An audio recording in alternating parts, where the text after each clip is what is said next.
Atavatanım, yeşil bayrak şanım, gönlümde sonsuz sevgi, daima umut dolu anım.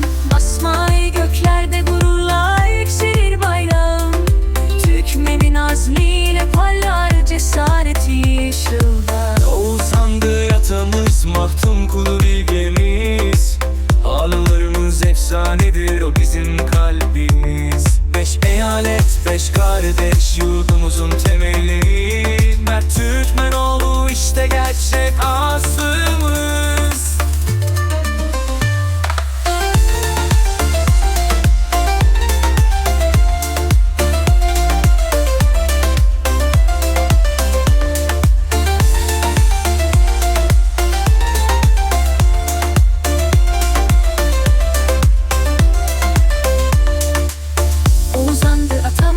Mahdum kulu bilgemiz, harlarımız efsanedir, o bizim kalbimiz. Beş eyalet, beş kardeş, yurdumuzun temeli, Mert Türkmenoğlu işte gerçek aslımız.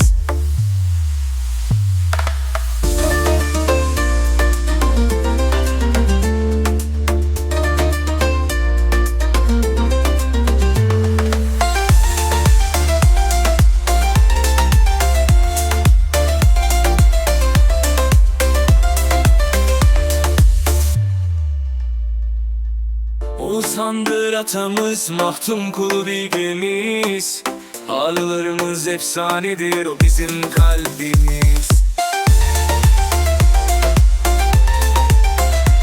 Beş eyalet, beş kardeş, yurdumuzun temeli, Mert Türkmenoğlu işte gerçek aslımız. Şehri Aşkabat bembeyazdır, ışık saçar, dünya barışı merkezi, dostluğa kucak açar.